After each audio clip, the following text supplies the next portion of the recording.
अस्सलाम वालेकुम, मैं हूं शाहजेब खानजादा। हुकूमत को गिराने वाली ओपोजिशन जमातें अब खुद आमने सामने आ गई हैं। आसिफ जरदारी और नवाज शरीफ के दरमियान पैदा होने वाली रंजिशों के नतीजे में बिलावल भुट्टो और मरियम नवाज आमने सामने आ गए हैं। माजी की दोनों हरीफ जमातें मुख्तलिफ वक्त के लिए हलीफ बनने के बाद एक बार फिर एक दूसरे की हरीफ बनती नजर आ रही हैं।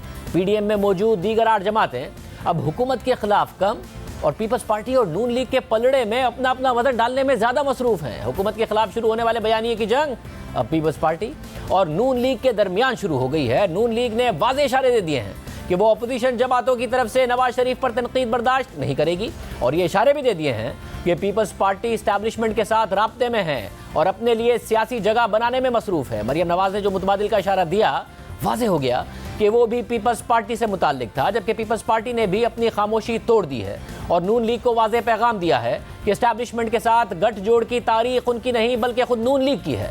क्या पीडीएम अब पीपल्स पार्टी के बगैर आगे बढ़ने वाली है? पीडीएम पीपल्स पार्टी को बाहर करेगी या पीपल्स पार्टी खुद बाहर होगी या दरमियान का कोई रास्ता निकल पाएगा? इस हवाले से नून लीग से ज्वाइन करेंगे नवाज शरीफ और मरियम नवाज के तर्जुमान और साबिक गवर्नर सैयद मोहम्मद जुबैर और पीपल्स पार्टी का मौक़िफ़ भी साथ मालूम करेंगे। जुबैर साहब, सबसे पहले जुबैर साहब, अब वाज़ेह तौर पर नजर नहीं आ रहा है जिस किस्म के बयानात के तबादले हुए हैं कि पीडीएम में इख्तलाफात अब बहुत ज्यादा आगे निकल गए हैं। पीपल्स पार्टी एक वाज़ेह मुकदमा बना रही है कि हमारी पूरी लॉन्ग मार्च की तैयारी थी, आप लोगों ने अचानक इस्तीफों की शर्त रख दी, फिर पब्लिकली मरियम नवाज ने मुतबादिल बन गया कि ट्वीट कर दी, आपने टॉक शो में कंफर्म कर दिया कि 3 जमातें हैं, तहरीक इंसाफ और नून लीग हो नहीं सकती है, पीपल्स पार्टी की तरफ ही इशारा है।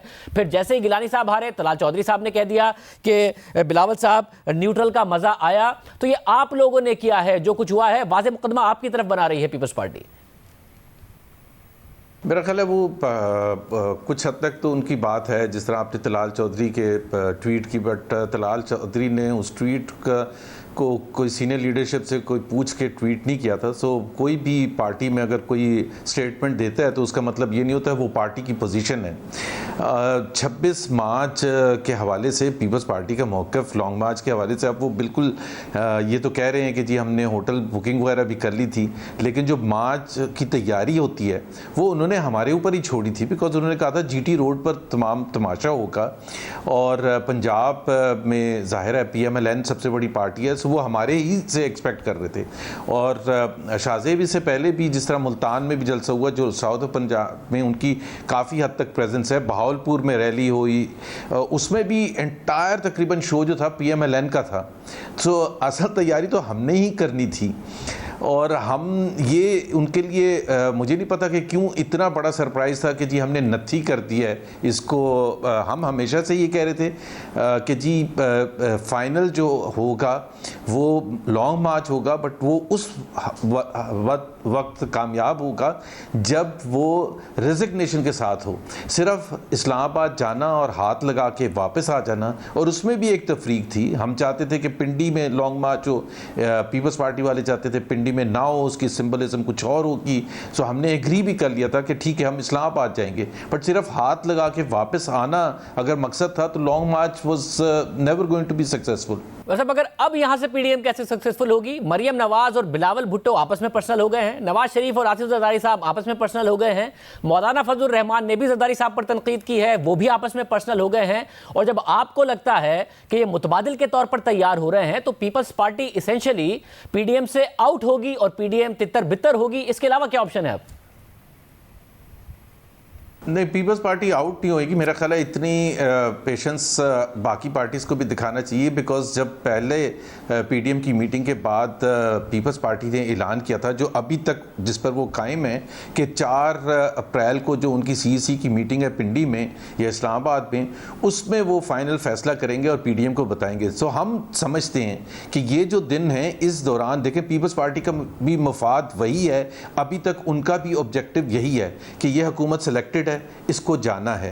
इसको भेजने के लिए PPP हो या PMLN हो या JUIF हो, वो अकेले इतना बड़ा ऑब्जेक्टिव अचीव नहीं कर सकते जब तक सब साथ मिलके।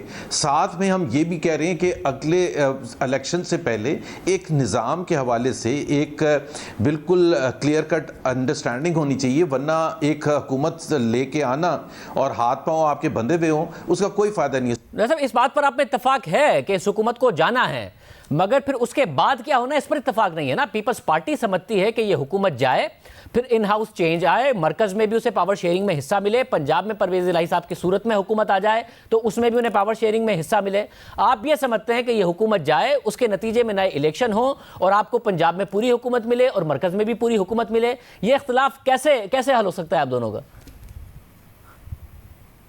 नहीं, पीपल्स पार्टी ने जिस तरह अगर कहा कि जी इन हाउस चेंज हो, मिसाल के तौर पर एक दफ़ा अभी थोड़े अरसे पहले बात की थी, तो हम तो ये कहते हैं कि आप नंबर्स तो बताएं। और पाकिस्तान में शाहजेब आपको पता है सिर्फ नंबर्स की ज़रूरत नहीं होती, बहुत सी दूसरी चीज़ों की भी ज़रूरत होती है। अभी आपने देखा सेनेट चेयरमैन के इलेक्शन में नंबर्स थे, फिर भी यूसुफ रज़ा गिलानी हार गए। उससे पहले वोट ऑफ नो कॉन्फिडेंस जिरानी साहब के खिलाफ था, उसमें तो नंबर्स ही नंबर्स थे, 64 थे और एंड में निकले 50। सो सिर्फ नंबर्स नहीं चाहिए होते, बहुत सी दूसरी कुव्वतों की सपोर्ट भी चाहिए होती है। और क्या हम पीपल्स पार्टी के पास वो तैयारी है कि वो अश्योर कर सकते हैं कि पंजाब में हो या नेशनल असेंबली लेवल पर हम इन हाउस चेंज कर सकें? सो वो कहने की हद तक तो बिल्कुल। वैसे अगर मुझे ये बता दीजिए कि फिर पीपल्स पार्टी को ऑफर करने के लिए पीडीएम के पास क्या है जो मैक्सिमम था, जो पीपल्स पार्टी को फायदा हो सकता था? गिलानी साहब को सेनेटर मुंतखब कराया, फिर चेयरमैन सेनेट का इंतखाब पर पीडीएम का एक मुत्तफिका उम्मीदवार बनवाया, ये हो गया।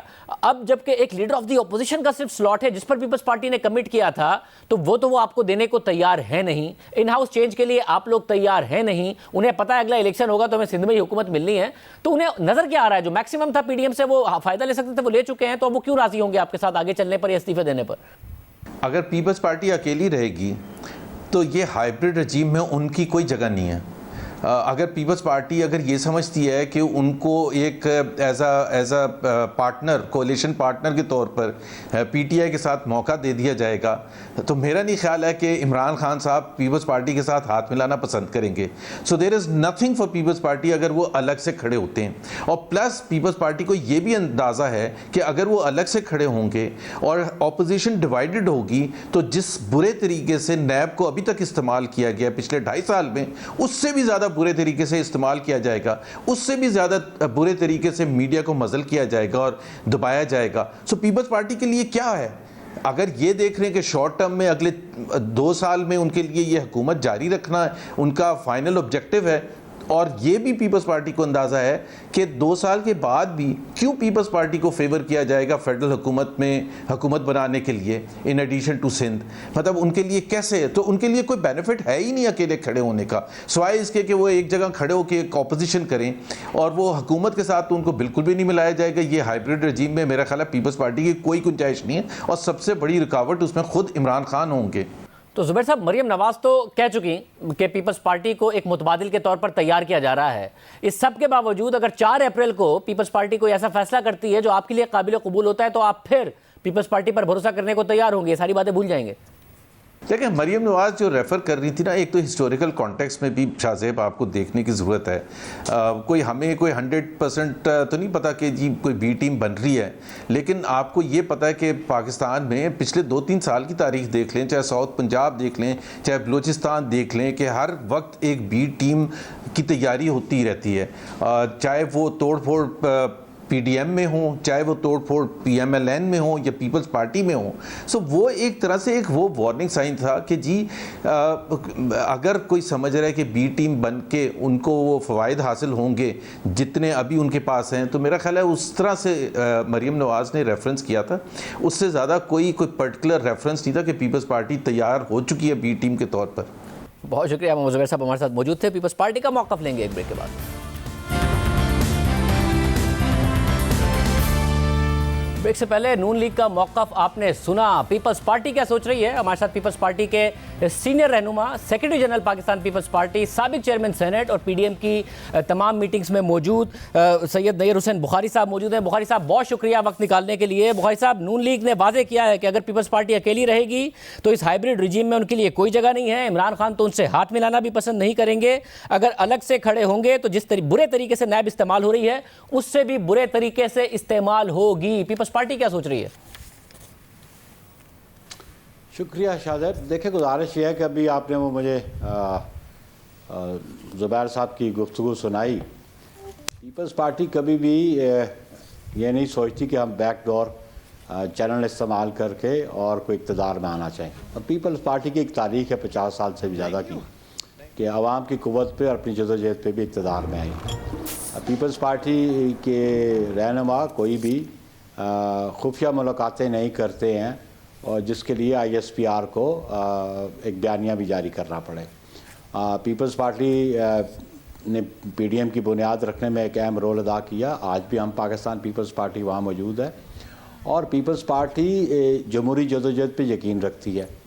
लेकिन अगर कोई हम पे बात मुसल्लत करे तो मुसल्लत करने की सूरत में हम उस पर इनकार भी कर सकते हैं, मुशावरत भी कर सकते हैं।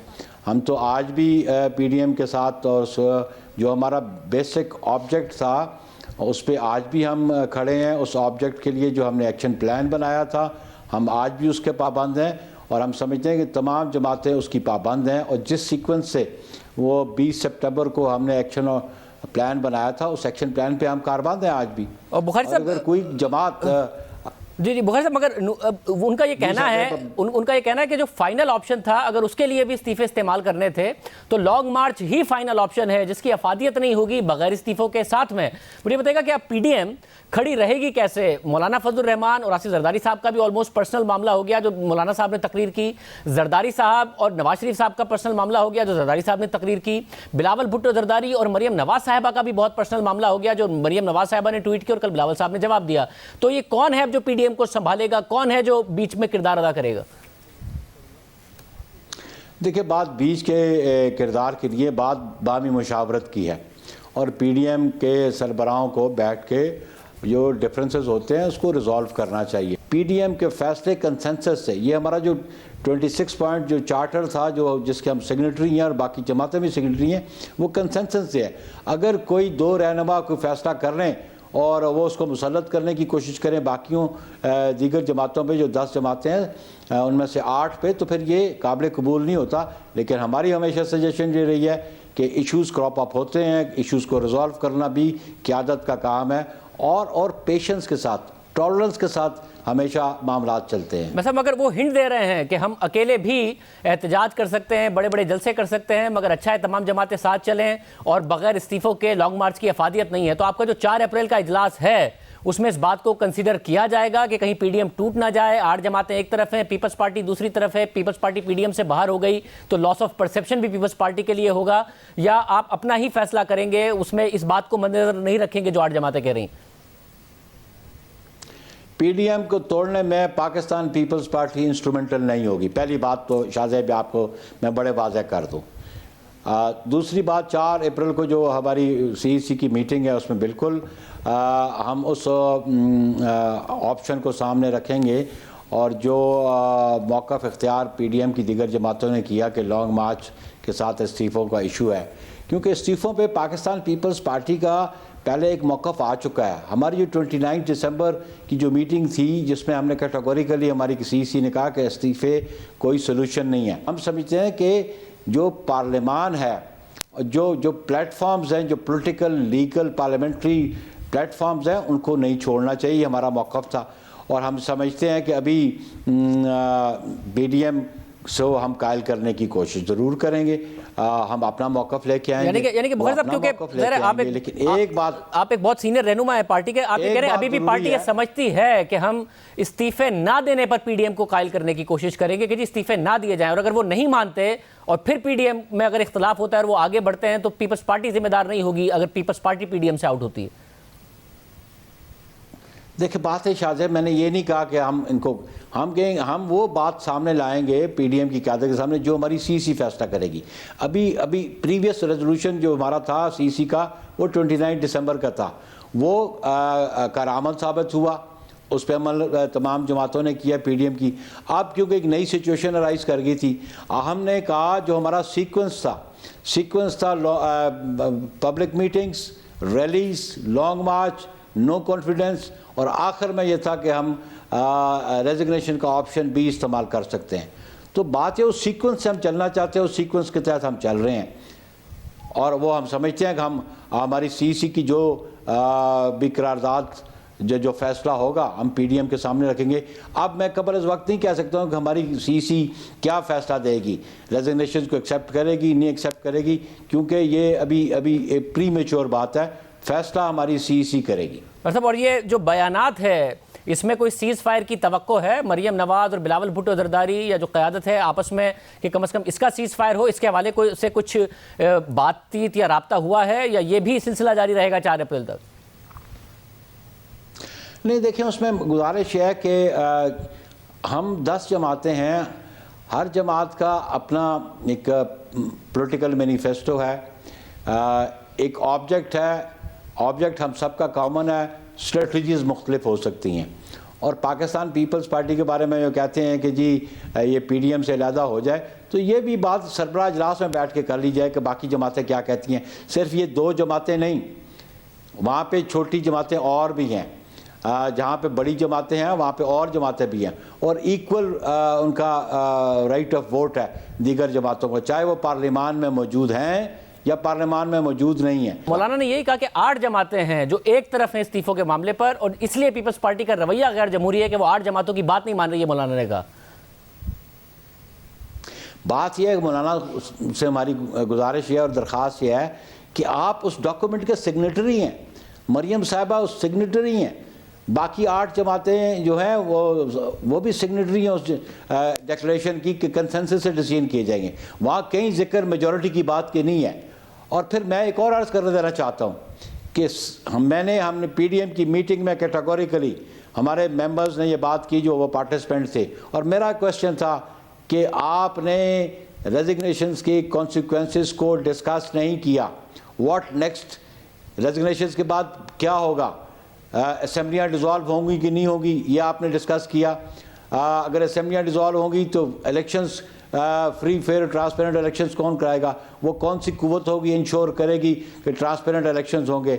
और फिर अगर वो असेंबलियाँ डिज़ोल्व नहीं होती तो बाई इलेक्शंस आएंगे, तो बाई इलेक्शंस की सूरत क्या हाल क्या होगी, आया पीडीएम उसमें पार्टिसिपेट करेगी कि नहीं करेगी। और अगर एक दफ़ा हम रेजिग्नेशंस की बात करते हैं और बाई इलेक्शंस आ जाते हैं तो फिर हमें बाई इलेक्शन में जाने की क्या ज़रूरत थी। तो ये मैंने कहा वहाँ मीटिंग में कि हमें रेजिग्नेशंस के बाद के कॉन्सिक्वेंसेस क्या हैं उन पे तो डेलिब्रेशन होनी चाहिए, उन पे तो गुफ्तगू होनी चाहिए, और फिर मॉडस ऑपरेंडी तय होना चाहिए कि उसके बाद 10 जमातों ने क्या लाया अमल अख्तियार करना है। इस पर तो कोई डिसीजन नहीं है पीडीएम का अभी तक। बहुत शुक्रिया, आपने राय सुनी सैयद नहीर हुसैन बुखारी साहब की। देखते हैं कि पीडीएम के इस हवाले से क्या फैसले होते हैं। प्रोग्राम में ब्रेक शामिल करते हैं। कहाँ जाएगा ये इत्तेहाद, क्या मौलाना संभाल पाएंगे, इसको बात करेंगे ब्रेक के बाद। 4 अप्रैल को पीपल्स पार्टी का इजलास जरूर है, मगर उससे पहले बदएतमादी की फिजा है, एक दूसरे के खिलाफ बयानात हैं। सीनियर साफी और तज़कियाकार सलीम साफी साहब हमारे साथ मौजूद। साफी साहब बहुत शुक्रिया। साफी साहब, पहले तो मौलाना किरदार अदा करते थे, करीब लाने में भी किरदार अदा करते थे, अब तो सभी एक दूसरे के साथ पर्सनल हैं। मौलाना ने भी जरदारी साहब पर और पीपल्स पार्टी पर बहुत ज़्यादा तनकीद कर दी है, तो बिलावल और मरियम के ताल्लुकात वापस बेहतर हों, नवाज शरीफ और जरदारी के बेहतर हों, और फिर मौलाना के बेहतर हों, कौन दरमियान में किरदार अदा करेगा? ये तो सब आपस में लड़े हुए हैं। नहीं, देखें, एक तो मौलाना ज़ाहिरी बात है कि पीडीएम के सरबराह भी हैं, और ये जो मामला है उसमें 9 पार्टियां एक तरफ हैं और पीपल्स पार्टी दूसरी तरफ हैं, तो जाहिर है कि मौलाना जो है उसने पूरे पीडीएम की तर्जुमानी भी करनी है। तो मेरे ख्याल में मौलाना का टिल्ट इस तरफ है, लेकिन साथ साथ मौलाना अब भी कोशिश करेंगे कि पीपल्स पार्टी को साथ चलाएँ। वैसे और मगर पीपल्स पार्टी को साथ चलाने के लिए अब किस तरह बात करेंगे जब पीपल्स पार्टी के ऊपर इतनी तनकीद कर चुके हैं, और मौलाना खुद करेंगे, कोई दरमियान में आएगा, क्या होगा? नहीं, तनकीद तो इसलिए हो रही है कि मौलाना उस रोज़ के इजलास में भी उनको बता चुके हैं, और फिर जो अलग से उनके राब्ते होते हैं, जरदारी साहब और उनके भी टेलीफोन पर राब्ते हुए हैं, बाकियों के भी हुए हैं। तो असल में पीपल्स पार्टी अपनी कमिटमेंट से पीछे हट रही है। और दूसरी बात ये है कि उस रोज़ भी बाकी इजलास में अब बाकी पार्टियों का कहना ये है कि हमने अपनी मर्ज़ी के ख़िलाफ़ बहुत कुछ आपके लिए कर लिया। मसलन ज़िमनी इलेक्शन के लिए दरख्वास्त पीपल्स पार्टी ने बाकी जमातों से मशवरे के बग़ैर दी थी, लेकिन पीपल्स पार्टी की इज़्ज़त की खातिर उन सब ने उसको मान लिया। तो इसलिए वो अभी मौलाना ज़ाहिरी बात है कि इस मामले में अपनी उन 9 जमातों की नुमाइंदगी भी उसने करनी है, लेकिन साथ साथ जो हतमी फ़ैसला होगा मेरे ख़्याल में वो 4 अप्रैल तक मौलाना भी और मुस्लिम लीग नून भी पीपल्स पार्टी के लिए इंतज़ार करेगी, लेकिन साथ साथ वो ये भी समझ रहे हैं कि पीपल्स पार्टी का रवैया ऐसा है कि शायद वो मुस्तकबिल में ज़्यादा देर उनके साथ ना चल सके। लेकिन 4 अप्रैल से पहले मौलाना या पीडीएम बेसिटी पीडीएम पीपल्स पार्टी के बारे में कोई फैसला नहीं करेगी। पीपल्स पार्टी को देने के लिए कुछ है इनके पास? पीपल्स पार्टी तो लीडर ऑफ द ऑपोजिशन का वादे के बावजूद स्लॉट नहीं छोड़ रही है, तो अब है क्या? चेयरमैन सेनेट का इंतखाब हो गया, सेनेट का इंतखाब हो गया, ये दे क्या सकते हैं पीपल्स पार्टी को जो पीपल्स पार्टी मानेगी? क्या गेन है इनका? तो गेन है अगर नए इलेक्शन होते हैं, पीपल्स पार्टी का क्या गेन है? मेरे ख्याल में ये तो टैक्टिकल चीज़ें हैं, और उसमें भी मौलाना का या बाकी पीडीएम का मौक़िफ़ ये है कि ये फैसला पीडीएम के फोरम पे हो चुका था। फिर मियां इफ्तिखार हुसैन सेक्रेटरी इत्तलाआत की हैसियत से अनाउंस कर रहे थे, और उसमें ये था कि चेयरमैन उनका और डिप्टी चेयरमैन पीपल्स मौलाना का और leader of the opposition Muslim League नून का होगा। वो जीत या हार से मशरूत नहीं थी। तो मौलाना ने तो ज़ाहिर बात है कि अब वो जो फैसला हुआ था पीडीएम का, उस पे बात करनी है, लेकिन असल मसला दूसरा है। असल मसला ये है कि एक तो पीडीएम की बाकी जमातों को ये शक हो गया है कि पीपल्स पार्टी वो इस्टेब्लिशमेंट के साथ बात बना के किसी स्क्रिप्ट के मुताबिक चल रही है। और दूसरा बड़ा मसला ये है कि मौलाना या जो दूसरी जमातें हैं या ख़ुद मुस्लिम लीग वो जल्द अज जल्द री इलेक्शन की तरफ मामले को ले जाना चाहते हैं, जबकि पीपल्स पार्टी कंटिन्यूटी चाहती है। तो पीडीएम अब अगर इस उनके जाने से पीडीएम को नुकसान होगा तो जरदारी साहब की जो स्क्रिप्ट है वो भी आगे नहीं बढ़ सकती, क्योंकि मुस्लिम लीग नून के बगैर ना तो पंजाब में आदम एतमाद हो सकता है, ना मरकज़ में आदम एतमाद हो सकता है। बहुत शुक्रिया साबिर साहब की गुफ्तगू आपने सुनी। देखते हैं पीडीएम का इत्तेहाद कहाँ जाता है। फिलहाल तितर बितर होता नजर आ रहा है। प्रोग्राम में ब्रेक शामिल करते हैं। पंजाब में गवर्नेंस का मसला संगीन होता जा रहा है, लेकिन इस बुनियाद पर वजीर आला पंजाब की तब्दीली तो नहीं हो रही, मगर इंतजामी तब्दीलियां मुसलसल हो रही हैं। चीफ सेक्रेटरीज और आईजी से लेकर कमिश्नर्स और डिप्टी कमिश्नर्स तक किसी भी अफसर को एक पोजीशन पर ज़्यादा देर तक काम करने नहीं दिया जाता और उसका तबादला कर दिया जाता है। अब तो नापसंदीदा अफसरान के तबादले के लिए सिर्फ एक व्हाट्सएप मैसेज कर दिया जाता है। इस हवाले से द न्यूज़ में एडिटर इन्वेस्टिगेशन अंसार अब्बासी की खबर शाया हुई है, जिसके मुताबिक हालिया सेनेट इंतखाबात के दौरान बुज़दार हुकूमत ने अरकान असेंबली की शिकायत के इजाले का जो हल निकाला है उसे हुकूमत का व्हाट्सएप मॉडल कहा जा रहा है, क्योंकि वजीर आला पंजाब ने अपने प्रिंसिपल सेक्रेटरी को इतना बाइख्तियार बना दिया है कि वो एक व्हाट्सएप मैसेज के जरिए ऐसे अफसरान का तबादला कर देते हैं जिनसे हुकूमती अरकान असेंबली नाखुश होते हैं। ज़राए के मुताबिक जिस वक्त कोई अफसर गैर कानूनी हुक्म या नाजायज़ मुतालबा मानने से इनकार करता है, उसी वक्त उसे ज़िले या तहसील से तबादले का व्हाट्सएप पैगाम भेज दिया जाता है। पंजाब में गवर्नेंस का मसला बदस्तूर बरकरार है। मुसलसल तकर्रियाँ और तबादले हो रहे हैं। उस्मान बुज़दार के 2.5 साल दौरे हुकूमत में अब तक 4 चीफ सेक्रेटरीज के तबादले हुए, 6 आईजीज भी बदले गए। इसी तरह हायर एजुकेशन कमीशन में भी 9 सेक्रेटरीज आए और गए। स्कूल एजुकेशन सर्विसेज और महकमा आबपाशी के 6 सेक्रेटरीज को तब्दील किया गया। महकमा खुराक, लाइव स्टॉक, ट्रांसपोर्ट और बल्दियात में 5 सेक्रेटरीज के तबादले हुए। इसके अलावा पंजाब हुकूमत के महकमा माहौलियात और महकमा एक्साइज में भी 4 बार सेक्रेटरीज को तब्दील किया गया, जबकि वजीर आला पंजाब ने अपने ज़िले के कमिश्नर को भी 5 बार तब्दील किया। ना पुलिस में वादे के मुताबिक कोई रिफॉर्म्स आए हैं, ना ही ब्यूरोक्रेसी में, मगर तबादले बार बार किए गए हैं और मुसलसल किए जा रहे हैं। प्रोग्राम में ब्रेक शामिल करते हैं। मुल्क भर में गुज़िश्ता 24 घंटों के दौरान कोरोना के 3,270 नए केसेस रिपोर्ट हुए हैं और मस्बत केसेस की शरह 8.23% तक पहुंच गई है, जबकि कोरोना वायरस से एक दिन में 72 अमवात हुई हैं। पंजाब में गुज़िश्ता 24 घंटों के दौरान सबसे ज़्यादा 1,929 केसेस रिपोर्ट हुए और 57 अमवात हुई। एक तरफ जहां केसेस में तेजी से इजाफा हो रहा है, वहीं 60 साल से जायद उम्र के अफराद की वैक्सीनेशन का अमल जारी है, मगर इस अमल में पाकिस्तान खित्ते के दीगर ममालिक से अभी बहुत पीछे है। हफ्तावार तातीलात और कौमी दिन की मुनासबत से होने वाली तातील में वैक्सीनेशन नहीं होती, जिसकी वजह से मजीद ताख़ीर का सामना है। दूसरी तरफ वफाकी काबीना ने निजी कंपनी की जानिब से मंगवाई गई कोरोना वायरस की 2 वैक्सीन की कीमत फरोख्त की मंजूरी दी थी, जिस पर ट्रांसपेरेंसी इंटरनेशनल पाकिस्तान की वाइस चेयरपर्सन जैसे रिटायर्ड असरा जावेद इकबाल ने वज़ीर आज़म को खत लिखा और कहा कि इतलात के मुताबिक काबीना ने रूसी वैक्सीन की 2 खुराकों की कीमत 8,449 रुपये और चीनी कोरोना वैक्सीन की कीमत 4,225 रुपये मुकर्रर की है। उन्होंने कहा कि रूसी वैक्सीन की मंजूर करदा कीमत आलमी कीमत से 160% ज़्यादा है, जैसे रिटायर्ड नासरा जावेद इकबाल ने कहा कि दुनिया में हुकूमतें कोरोना वैक्सीन आवाम को मुफ्त फराहम कर रही हैं। पाकिस्तान पहला मुल्क है जिसने कोरोना वैक्सीन निजी इदारों को दरामद करने की इजाज़त दी। एक तरफ ये खत लिखा गया है और दूसरी तरफ दरामद करने वाली निजी कंपनियों ने 8,449 रुपये की कीमत भी मुस्तरद कर दी है और हुकूमत से कीमत बढ़ाने का मुतालबा किया है। इसके अलावा न्यूयॉर्क टाइम्स के मुताबिक दीगर ममालिक में वैक्सीनेशन के अमल में तेजी देखी जा रही है। इसराइल में 58% आबादी को वैक्सीन की 1 और 52% आबादी को 2 खुराकें दी जा चुकी हैं। बरतानिया में 42% आबादी को वैक्सीन की 1 जबकि 3.4% आबादी को 2 खुराकें दी जा चुकी हैं। अमेरिका में 25% आबादी को 1 और 14% आबादी को 2 खुराकें दी जा चुकी हैं। पाकिस्तान वैक्सीनेशन में अभी बहुत पीछे है। यहाँ 100 में से सिर्फ 0.2% लोगों को वैक्सीन दी गई है। इजाज़त दीजिए। अल्लाह।